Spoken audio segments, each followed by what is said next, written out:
Alrighty then, everybody, I'm obviously Jesus, and welcome to the first Patreon video of the month of April 2018. I forget what month it is. I'm very tired, as you can probably hear from my voice. I am a bit under the weather. I tried to make this video a couple days ago, yesterday and the day before, and I've been waking up and coughing up green shit, and I haven't been able to sleep since last night because I've been waking up and, coughing myself awake after being asleep for 20 minutes. So, I'm a little bit delirious. I'm just going to go make this video. And for those of you who are new to the channel, this is a very infrequent segment we like to call Cooking with Christ. I started this on my original YouTube channel. I think I did one or two of them before I left. And then for those of you who are just joining us here in April, I know I had a couple people subscribed from my Facebook post yesterday. So if you're just tuning in and you're not into this, this is by no means the regular state of content on this channel. For the frame of reference, last time I did one of these was in June of 2017. But basically, I'm celebrating my 5th year of veganism in the middle of this month. I think it's April 14th, the day I started being vegan back in 2013. So it'll be 5 years, and I wanted to just do something to commemorate that and sort of break the monotony of the typical, usual depressing shit that you find on this channel that I've always specialized in. So this is that. Next week we're going to be next week. Actually, there is no video, or this Sunday of PAX. I forget what day that is, but there is no video next Sunday, or the nearest Sunday to when you're going to be seeing this if you're watching this. But then there are 3 more Sundays in April. The first of those 3 will be a PAX recap, and the other 2 will be just back to normal scheduled programming. As always, if you are a new or old subscriber or patron or whatever you want to call yourself, you are welcome to submit a suggestion for a video topic anywhere. You can comment on my page, comment on any post, I will see it. And as always, thanks to the folks who are patrons, especially those at the $6 enthusiast tier. But anyway, this is going to be me cooking a vegan chickpea curry. And it's not like I've taken a regular chickpea curry and gone out of my way to make it vegan. This is something that is pretty traditional in Indian cuisine. It's almost always made with coconut milk. It's not like I'm making a substitution. And that's one of the things that I like about veganism, and real veganism. And if you I'll try to remember to link my on veganism video in the description as well. But basically, I think that in that video I said as well that veganism isn't really about, taking, meat recipes and replacing stuff and, getting stuff that tastes like meat and cheese and seafood and whatever. Because if you do that, if you set out to be a vegan and you think that the only way you're going to be able to do it is to, replace stuff with mock meats, really expensive field roast veggie burgers all the time, and be constantly eating Daiya cheese and stuff. Not that those things are bad for you once in a while, but if you wind up eating that stuff, you're going to be very broke unless you're quite rich, and you're also not going to be as nutritionally healthy as somebody who has actually done the work to be a vegan and simply learn to cook with vegetables. It's actually not that much work to just learn how to take vegetables and cook with them, and not being tempted to seek out, oh, I need something that tastes like beef, I need something that tastes like pork, etc., etc., etc. If you do want that, I think the probably healthiest thing you can get is seitan. I don't know if you can hear it. Some fucker is mowing a lawn outside at 9:30 a.m. So that's pretty fucking great. I'm probably gonna have a coughing fit here, so I'm gonna have to stop talking in a second. But yeah, learning to cook with plants is extremely important. So we're going to go over the ingredients you see before me. We're going to do a little bit of a preparation here, and we'll get right into it. I don't want to make this video any longer than it's already gone on. This intro is already way too long. So first things first, I'm just going to go over the video. We're going to be serving this over some rice, which I've got behind the camera over there, which we'll take a look at in a second. But first, I wanted to just take a quick look and some time to prepare the actual veggies that we're going to be using in this curry. So first and foremost, we have big ass red onion. This is what's going to go in the pot first, along with these 3 cloves of garlic right here. I mean, man, this would be so easy if I fucking had somebody to work the camera for me. But yeah, you have 3 fairly large cloves of garlic 1 large red onion. I have about a thumb-sized piece of ginger unpeeled, which we're going to grate in there as well. And then for later, and to put a little bit in the rice as well, we have 1 bunch of cilantro, also called coriander, somewhat confusingly because over here in our spice pile we have, and the measurements will all be in the description as well, we have 2 tablespoons of curry powder, 1 teaspoon of cinnamon, 2-ish teaspoons of paprika, turmeric, ground coriander. This is the ground seed of cilantro. They call it coriander over in the UK. And then we have 2 tablespoons of cumin as well, or 2 teaspoons, excuse me. So it's 2 teaspoons of everything except for cinnamon, which is 1, and 2 tablespoons. 1 tablespoon is 3 teaspoons of curry powder, which is going to give it its main flavor. Basically, you can combine all these things on this side of the plate to make your own curry powder, basically, and that's kind of what we're doing here. So you can, omit curry powder entirely and just add more of the rest of this stuff, because really all you can tell by the color, all curry powder really is just a combination of this cumin, coriander, ground seed, and turmeric, and probably paprika as well, and maybe a couple other things, including the cinnamon. But basically, you can do this either way. And there's also, I couldn't get it for this video, but if you go to a place like Whole Foods, you can find, usually in a little tin or a can, you can find a little tiny, like hockey puck size can of Thai curry paste, which you can use in place of all these things, or you can use it in addition to all these things to add a little bit more spice. It comes with like ground lemongrass and kaffir lime in there as well. I couldn't get it, like I said, but that's something you could also grab for this recipe as well. And then you can see canned goods right here. This is 15 to 16 ounces of diced tomatoes. You can use whatever you want. You can use petite diced, you can use crushed, you can probably even use tomato sauce, depending on what kind of consistency you want for your sauce. And that is kind of what we want to have with the red lentils. We want them to get nice and mushy when they cook with this vegetable broth over here. You see the red lentils right here. But the main star of this dish is going to be chickpeas. This is 16-ounce can right here, or tin as they say over across the pond.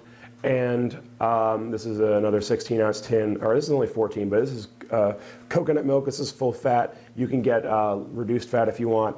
And while I'm talking about stuff from across the pond, I do want to give credit that this recipe is partially adapted from the 5-minute chickpea curry from these 2 dudes from Ireland who go by the name The Happy Pair. I'll link their video in the description as well. It's sort of a faster version of this with roughly the same ingredients, but I'm doing something different with the red lentils, and I'm going to serve it over rice, whereas I don't even think they served it over anything in their video. So this is kind of an adaptation and sort of a riff on that, and that goes into what I talked about with the recipe being fairly modular, and you can sort of modify it and add and subtract things to your heart's desire. But first and foremost, we're not going to do anything with the ginger now, but I'm just going to process or cut up these garlic cloves, the onion, and the cilantro. I'm going to start with cilantro. I did a light rinse on it before making this video, but I wouldn't necessarily recommend that, because I could tell immediately when I started to rinse it, even with just a gentle current of water, that the smell was being released, and therefore the flavors are being released. So maybe hold off on rinsing your cilantro at least until towards the end. Like, you can do this towards the end. We're not adding any cilantro except for to the rice. This is going to go in at the very end. But cilantro, you can just chop it right up, stems and all. The stems will cook down as well. Leaves will obviously cook faster, but just do this entire bunch. I think this is about 50 grams based on what I've seen in other videos. This is just one supermarket standard bunch of cilantro. And I'm going to put this in a little bowl here for later. Just chop it. So I always forget if it's lengthwise or height-wise, but just chop it as I just did, and throw it all in a bowl, set it aside for later. And then we're going to use this other bowl for the garlic cloves and the red onion, which are going to go in together with this ginger, which I'm going to grate over a microplane. A microplane is, mine actually fucking sucks. You can buy them from Amazon for like 10 to 12 bucks. And basically it's just a fancy grater with, nice stainless steel. Although, like I said, mine is a piece of fucking shit. So anyway, for garlic, you don't have to go too crazy with it. Use the flat of your knife to crush the garlic. you will be able to easily peel it then, I say as I struggle. But I'm just going to peel all these cloves of garlic. There's probably some chef, there's probably one patron of mine who is a chef who is like abhorring at my form right now. Of course, I can't peel garlic this morning. That's fantastic. Basically just, I have no leverage here, so that's why it's a little bit harder. But if I were standing, but the camera won't track me up there. But if I were standing, this would be a fucking hell of a lot easier. But basically just take these garlic cloves, smash them, and hey, that worked. Probably couldn't hear. I'm probably gonna ruin my microphone somehow during the course of this. But anyway, just take these garlic cloves, and then I don't even chop them both ways. I chop them across, same way I did the cilantro, very thin, because I don't want to chop them the other way. So just get some thin garlic here. This is basically a rough chop here. Even though I'm doing it thin this way, I'm not doing it the other way. So it's going to come out in fairly big pieces, especially because these are fairly big cloves.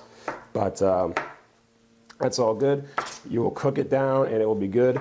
Garlic and ginger are very similar in the sense that there really is nothing quite like using fresh garlic and fresh ginger as opposed to ground ginger and garlic powder.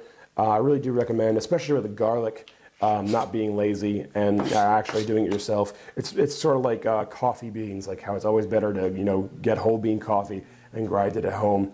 And I'm actually going to do one vertical chop on this just to get a little bit of them ground up. So I'm going to take, it's a little sticky from the cilantro, but all the garlic just by bending the board has wound up in there. So that's nice. We're going to do the onion now as well. And really, like, we're basically done with the arm work. And we're going to turn around the camera and go to the counter. There's one more thing we have to chop a little bit later. I'm going to put this ginger over here so I don't throw it away. There's one more thing we have to chop later, which is baby spinach, which I don't have over here at the moment because it goes in at the very end. But anyway, I always have trouble. I think it's because my knife isn't thin enough to really be suited for onions. But to just take off the top and then take off the bottom. I'm not sure which is technically which. It's okay if it gets a little ugly and peels off the side. You can do as rough or as fine a chop on the red onion as you want. I'm actually just going to peel off the outer layer because I'm a lazy motherfucker and I don't care about losing the outer layer. First thing you want to do though is most certainly just cut this fucker in half as so. And then you can do half moons. I always start with half moons, even if I'm going to go smaller. Just put them like so and cut them. So as you can see, well, if they were together, they would be in sort of a half moon shape here. I'm dropping red onion on my goddamn microphone transmitter. That's great. But yeah, I'm going to do these not too thin, not too thick. They're more on the thick side. Thick with two C's, of course. The only way to spell it. I'm going to do these fairly thick half moons. Use my fingers to, like I said, there is some chef who is abhorring this form right now. But so I have them in half moons now on this half. I'm just going to chop all these half moons in half, and that's going to be thin enough for me. You can do a much finer thing. You can use a food processor if you like. I know I did that in the previous Cooking with Christ. So I'm just going to do the exact same thing to the other half of this red onion here. Half moons right across. I'm not a very strong person, as you can probably tell. I combine that with a lack of leverage. I'm probably going to lose a finger. Probably strong enough to take my own finger off trying to get pissed at it. The onion is not cutting very well over here where I ripped off the side when I was peeling it, sort of. So I'm just going to do this and then manually chop this a little bit smaller. This is going to be in the pot longest, so we don't have to worry about it not cooking though. So you can do it as uniformly or non-uniformly as you like. All right, so now we are basically done with the manual fucking labor here. All we got to do is chop some spinach later and grind some ginger. Bend the cutting board, put the red onion into this nice bowl, and I'm going to stop talking about it and go do it. Okay, the equipment has been located. Basically, if you're doing this in a pot, you want to basically have the same principle. What I've got here is 1.5 cups of white jasmine rice, Carolina brand, if that matters to you. I've put it in a measuring cup, and then I've rinsed it in this sieve right here, or this strainer. You want to, it's especially easy if you have one of those little gun things that go on your faucet. I'm completely blanking on the word, but it's much easier if you have one of those, because you want to just rinse this until the water runs clear, or at least give it a decent rinse in cold water, not hot, because hot will start cooking the rice, and you don't want that, especially if you're going to be making a really long-winded video about it. This is 1.5 cups of rice rinsed under cold water till the water ran clear. I'm just going to bop it in right there. I'm going to use that sieve a little bit later. Here's the microplane and the ginger. We'll get that done right now, actually. This is one thumb-sized piece of ginger. We're not even going to use half of this. I'm just going to grate it down here. Just pass it over the microplane. Love, love, love, love the smell of fresh ginger. Super good. But as you can see, my microplane's clogging right here. It's stuck in the back. Just bop it out right there, because I paid $10 on Amazon for nothing. Then I'm just going to take just a few tiny little leaves of the cilantro, break them up on here, and pour them or drop them into the rice cooker as well. Again, this is all the same. If you were cooking it in a pot, the ratio is the same as well. This is twice the amount of water. Actually, this is 4 cups. I'm just going to empty that out real quick. So for 1.5 cups of rice, of course, you want to do double the amount. So this is 3 cups of water going over that rice. I'm actually going to do just a tad bit less. I'm going to use whatever you want to stir this around, break up the rice, because it's been sitting in the strainer for a while. You might not have that problem. And then just cover this, turn it to cook. And for a rice cooker, you can set it and forget it. For a pot, you just have to basically do this, combine all the ingredients, bring it to a boil, uncovered, and then as soon as it hits a boil, you cover the rice and turn the heat down to a simmer. I forget who it was, I forget what video I was watching, but somebody once described the difference between a boil and a simmer to me as the difference between a laugh and a smile. A simmer is a smile, it's kind of muted, and a laugh is, big and full. And, you imagine a rolling boil versus like a little bit of bubbling. That's the difference between a simmer and a boil. So the rice cooker will take care of that, but for a pot, again, bring it to a boil, combine all the ingredients, bring it to a boil, cover it, simmer it for about 20 minutes, and the rice cooker is going to take about that time as well. Maybe a little longer, actually, but it does save you the trouble if you're forgetful to turn it to the correct setting. But anyway, that's the rice. We're going to move on to the main thing now. I'm just going to try to give you guys a good view of the pan, of course, right here. We're going to use, I think this is a 4.5 quart pot. Should be more than enough, more than sufficient for what we have. And then I'm going to try to give you a view over yonder of what I'm immediately working on next. So hopefully this will be good for you guys, and hopefully the mic won't pick up too much of the oil cooking and whatnot. So without further ado, I think we are ready to begin actually cooking as well. I've done some prep in the meantime. I have popped the lids of my coconut milk and my diced tomatoes.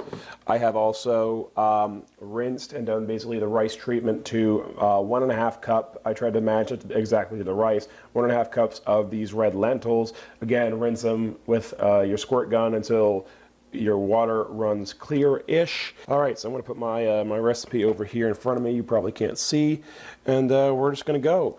First things first, we're going to get the pan on a high heat after we drop in approximately 2 tablespoons of oil. For this, I would definitely recommend coconut, which I'm going to use right now, or sesame, or I have some grapeseed over here as well. Olive oil will work as well. Grapeseed is better at higher heats though, and I'm impatient, so I like to cook at higher heats. So grapeseed oil is good as well, but coconut oil, we're just going to do two fairly large teaspoons. Coconut oil is solid at my room temperature right here, so I'm just going to, all right, it's not working very well, but I'm just going to drop it in there.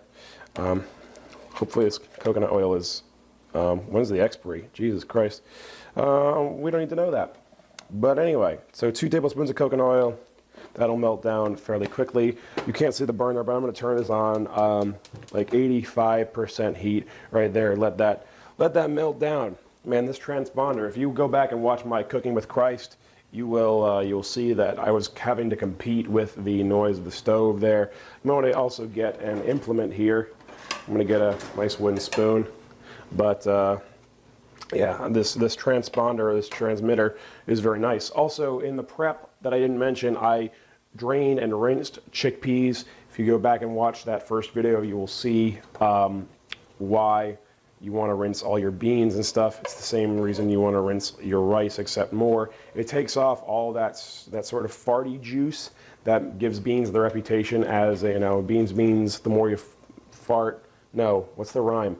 Beans, good for your heart. The more you eat, the more you fart. Yeah, that's what the stuff that's on them that you want to rinse off in a strainer is what gives them their reputation. People think it's the fiber content, but that's not entirely true. I've also, in the prep, pre-poured 2.5 cups of vegetable broth. Probably should have done, yeah, I should have done 3. So we correct that right now while we're waiting for that oil to get nice and hot, which it is. So we're just going to top this sucker off right here. Getting veggie broth on my microphone, probably. That's great. What a life I live. And then in goes the red onion, the garlic that we have both in the bowl right here. I just got to drop it because it's getting quite hot. Oh, listen to that sizzle. So get all the garlic and onions out there. This will all soften up in case you are worried that some of the pieces look big. I am as well, but this will soften up and you can break it apart with a spoon or your spatula or what have you. That's not a big deal. So I'm going to just try to do that there. All right, my mic's still working. All right, it's got to check because God forbid I have to overdub this. I'm going to scream. All right, so then we're going to take the rest of this ginger piece and grate it very rapidly over the microplane here. Same as before, but we're going to use a lot more. And we just want to let these onions, garlic, and ginger sort of mix together for a little while. As you saw before, it's all clogged in the bottom there, but it all comes out fairly easily. So I guess it wasn't too terrible of an investment.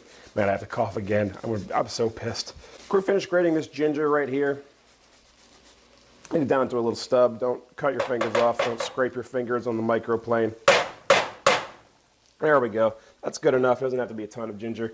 You can also use some nice ground if you're feeling lazy. Which you can also do for the garlic, but again, better ground ginger and real garlic than real ginger and ground garlic, at least in my opinion, because I'm a big old fan of garlic. So we're going to let this go for about 2 to 3 minutes, maybe a little more. Maybe closer to 5. Onions start to turn really soft, release their moisture, and get a little bit translucent after 5 minutes. But again, these are going to be in so long that they will get soft no matter what. This is a big-ass onion, I will say. But anyway, yeah, we're just going to let these go. And right here is also where I'm going to add some, I almost forgot actually, I'm going to add some of this red chili pepper that I got from Trader Joe's. Normally what you would do is you would get a long, thin, actual chili pepper. What gives peppers their spice actually is the seeds, not the skin. So leave the seeds in for spice, take them out for not. But I couldn't find a chili pepper of any description really at my local grocery store, so I'm going to compensate by throwing in, I'm just going to eyeball it here, but maybe a teaspoon or 2 of this red chili pepper flake, which is just that same pepper, but it is dried. So that's just what I'm going to do there. All right, so these onions and garlic and such have been going for about 3 minutes, and now we're going to, I don't know, I'm just going to sort of speed it along here. And as you can see, next on deck, we have our spice plate. Remember, this is curry powder, cumin, coriander, turmeric, cinnamon, which is optional, and paprika. Definitely don't go hard on the cinnamon because that has a flavor that will overpower the rest. Even this 1 tablespoon, or this 1 teaspoon rather, is going to be a little bit much, I think, in retrospect. But go ahead and dump your spices. All your spices, get them off that plate nice and quick, and very quickly begin to stir around here. I'd turn the heat down for a sec. when it was spattering at the very beginning, but we're still back up around 80-85% heat. They will vary by your stove. Don't worry that I'm sure, hopefully I've positioned the camera such that you can see in here. I'll try to keep it to the left side of the pan as well. Don't worry that the spices seem to be way over or outnumbering the amount of onions and garlic, and it's coated on pretty thick. I swear to God, somebody's fucking calling me, I'm gonna scream. Oh, you shut the fuck up, Walgreens. God damn you. All right. Anyway, some classic OJ rage right there for sticking around. But anyway, we're done with that plate here, and we just want that to go for about a minute. Minute and a half tops, and we're pretty much already there. So I'm going to turn up this heat actually, because we're very, very closely about to get to our liquids, which will dilute all these spices that have been clinging to the tops of these onions. But we don't want them just to cling to the onions and the garlic and stuff. We want them to cling to the chickpeas as well. So again, these are drained chickpeas. You could actually reserve chickpea and any white bean water. It's called aquafaba and can be used to make vegan meringues, but this is just drained and rinsed. That's just an aside. So anyway, get the chickpeas in there, get the spices all coating all over them as well, and then get your lentils on deck as well, because we're going to actually add these lentils dry. We're going to add the lentils dry so that they get sort of infused with these spices as well. And you have to be stirring constantly at this phase. Even with me stirring as often as I am, the spices are sticking to the bottom a little bit. We're actually just going to add a dab of this vegetable broth to make sure that we don't get burnt stuff on the bottom of the pan. Feel free to do that with vegetable broth or water. Veggie broth and water are interchangeable, of course, in basically any recipe that doesn't specify. But then once we've had the chickpeas going in there for about 30 seconds to a minute, we're going to add the dry lentils in there as well. They come out as this little pod from my strainer, so I'm just going to stir these in, and almost immediately, I'm going to make sure I'm following the recipe exactly. But yeah, give these chickpeas and the lentils another 30 seconds to cook in with these onions and spices and all that good stuff. And then we will add our liquid. Liquid's going to be, again, 2.5 to 3 cups of vegetable stock, then the coconut milk, and then our diced tomatoes, or whatever kind of 16-ounce canned tomatoes you want. Again, get organic if you can, for like not more than 50 cents more than the regular price. But beyond that, organic is not like, it's not worth dying for. Or I don't know, maybe it is. Maybe I'm wrong, and I'll take years off your life too. Yeah, it's been about 30 seconds. So I'm just gonna dump that veggie broth in there as well, and I'm gonna crank the heat to the maximum on my stove. Depending on your stove, you might not want to use the maximum heat, but yeah, we have to. This is the vegetable broth is basically going to be used for cooking the lentils, but I mean, obviously, it's not going to discriminate between the three sort of liquids we're adding with the tomato juice from the tomatoes and the coconut milk. But we added this much vegetable broth to account for cooking the lentils. But we also want to make our sauce. So that sauce is going to be 1 part diced tomatoes, or tomatoes of your choice, as I said. Take that, put it away.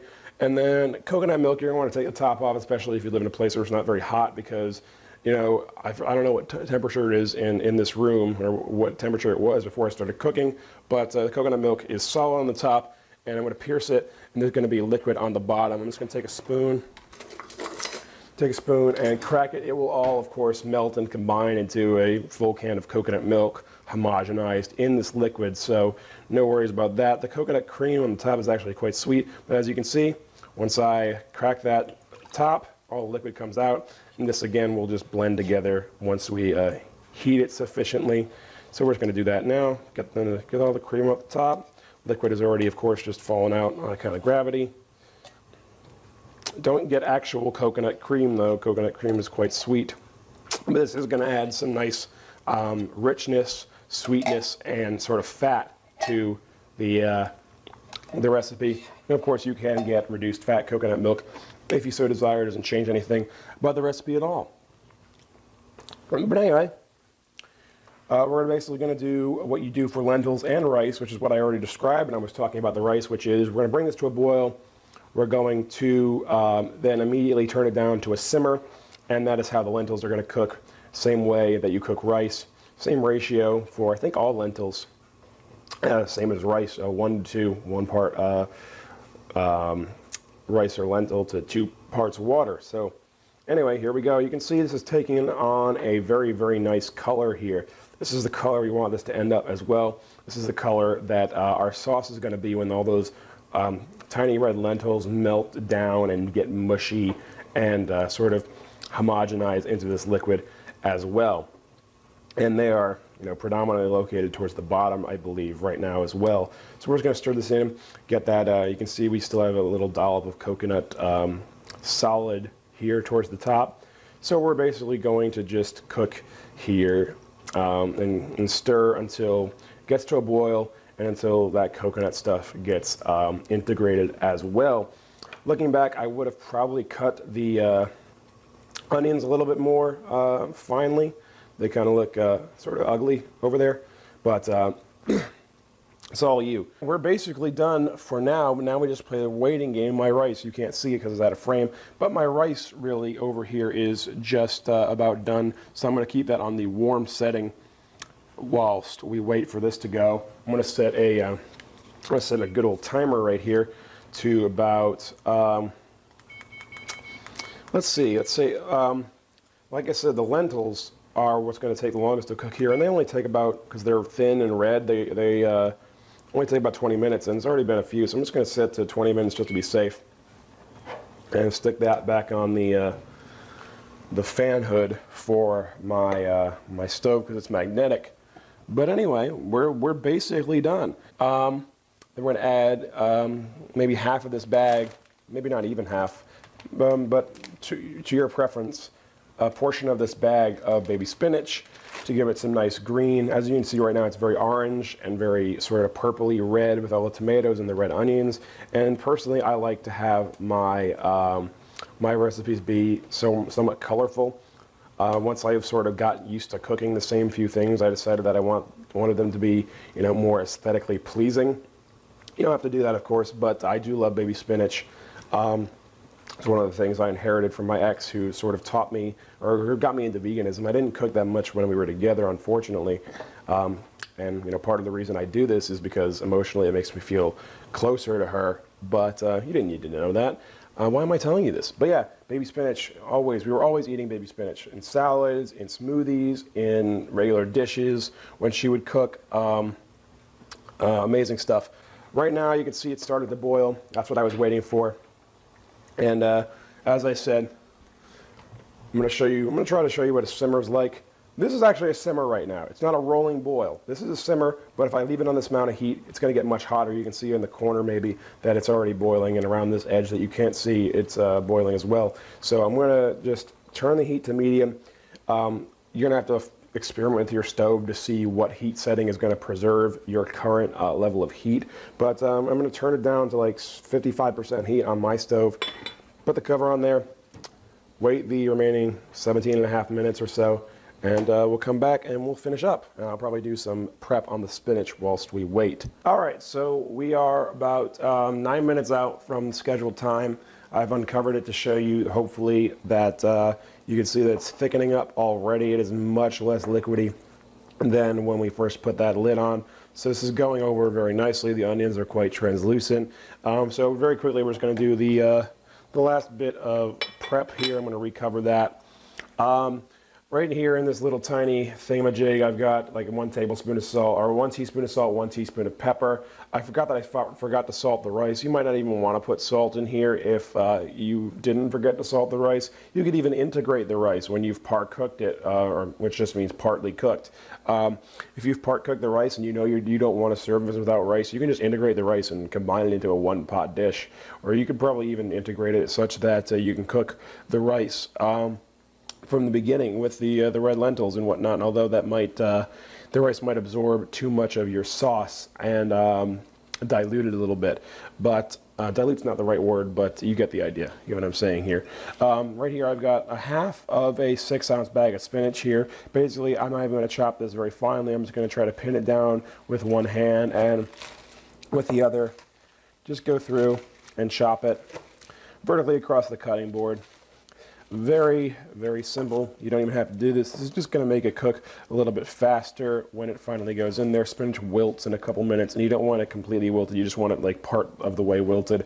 Remember, we've got the cilantro right here as well, also just roughly chopped along the cutting board. And then, as I said, we've got the salt and pepper, and then the lime. The lime, I'm going to take the sticker off, pin it right there because that was my failed art project. Lime we're going to zest, and we can probably do this right now, probably far enough along. I'm just going to uncover this real quick, and we're going to zest the lime along the microplane, just a tiny, tiny bit of it. Hopefully this will work. But yeah, it's getting stuck in there again, but this fucking microplane. Yeah, I'm just going to zest this lime along there, just a tiny, tiny little bit of it. Just one. Oh, okay. Fuck. Yep. All right. That's okay. Thankfully, I have a second. Oh shit.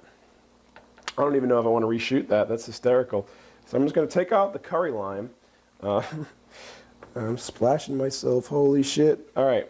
So take out the zest of the lime, and that's stuck in your microplane.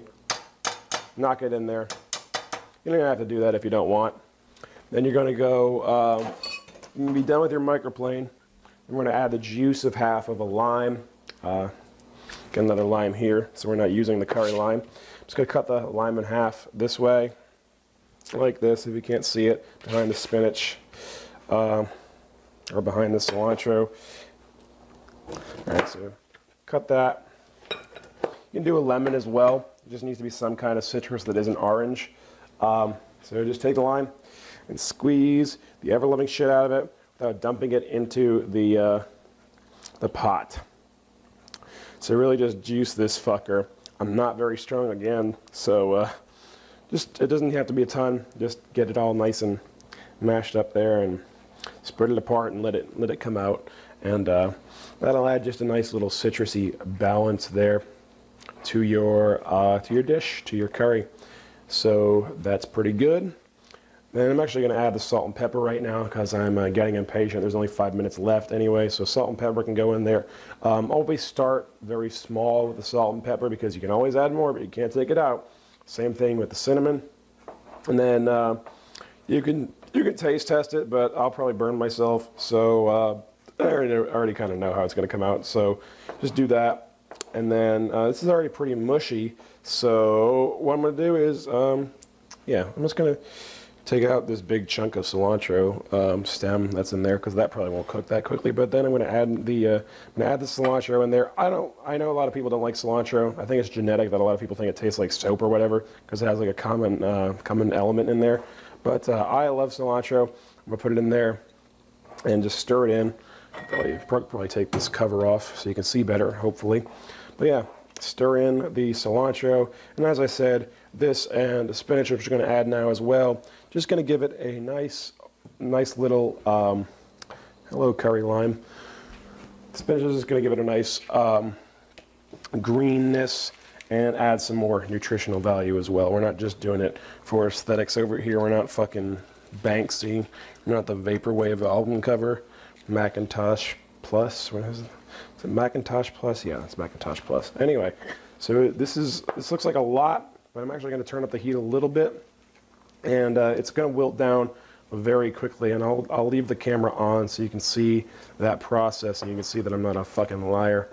This is probably going to be like a 35 minute video, but really, the amount of work you had to do, or I had to do, to get to this point is not very much.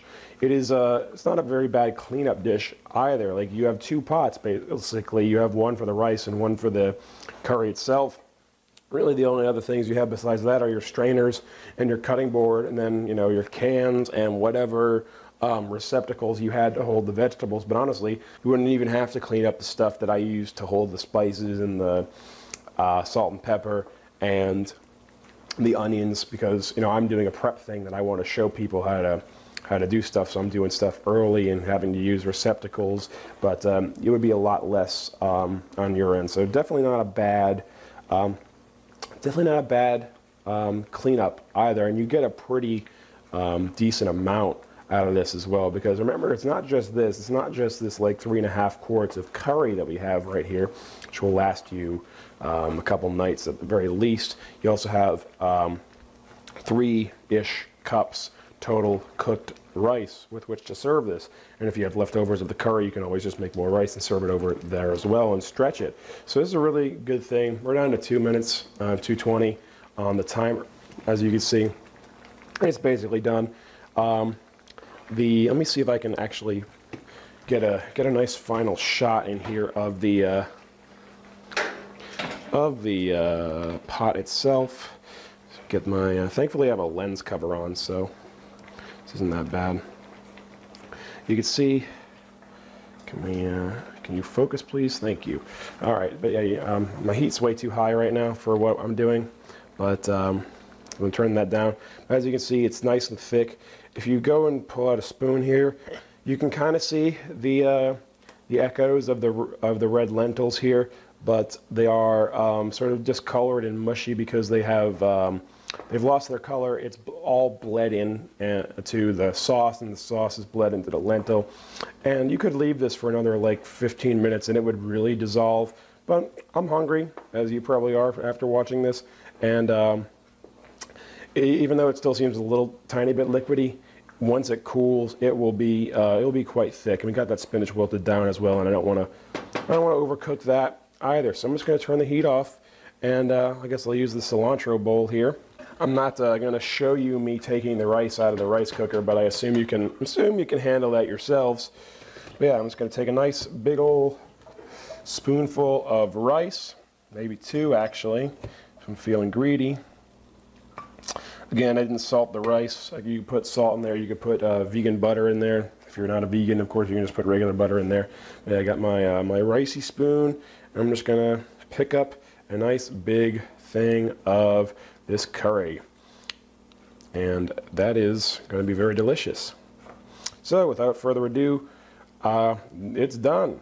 Now, this video is probably way too long, considering how much effort it actually took, but I hope you guys try it. I hope you guys try some kind of variation on this. You can do, what do you call it? You can do some pepper on there to make it look, fancy. I think I might do some extra red chili flake. There's the timer. Put some red chili on there to make it look nice. Shush, timer.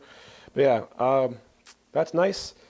And I forget what I was going to say, but I'm obviously Jesus. Hope you enjoy. I really do hope that you, even if you're a meat eater, even if you're a vegetarian, that you take your time and you take some time out to sort of learn to cook with vegetables, because it's a pretty useful skill to have regardless of, who you are, what you eat. Cooking with vegetables is, part of just taking care of yourself, even if you are a meat eater. And this is an example of how to do that. Next time, which will probably be in like 6 months to a year from now, next time we will be doing some tofu scramble, another very modular sort of just kitchen sink, throw what you have in there type recipe. Make sure to cover your shit to keep it nice and warm while you are waiting to get seconds. But yeah, I'm obviously Jesus, and this has been fairly easy.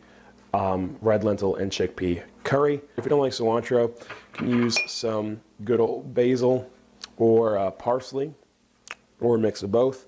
But yeah, this is going to be a really nice, tasty, healthy meal. I'm stalling because there was something I had in my head and I totally forget what it was. But I'm going to go stop talking and rest my throat and probably burn the roof of my mouth with this curry. Please enjoy, and we'll be back to regularly scheduled programming in 2 weeks. Next week, or week after next, when there is a bye week, look forward to PAX stuff. See you later. Fight me at PAX, bitch. Get in the octagon with my white ass. And I remembered what I was forgetting at the end of the video there. If you are missing cheese, something they do a lot in Indian cooking is they use this cubed or rectangular cheese called paneer, and you can do a substitution there with firm, probably not extra firm, but definitely not silken, but like medium firm tofu cut into cubes will be a good substitute for paneer in this or any curry dish. And may help you transition from vegetarianism to veganism if that's something you're interested in, or if you just want a slightly healthier option that doesn't cause you, digestive distress as milk so often does. But anyway, I will see you guys next time.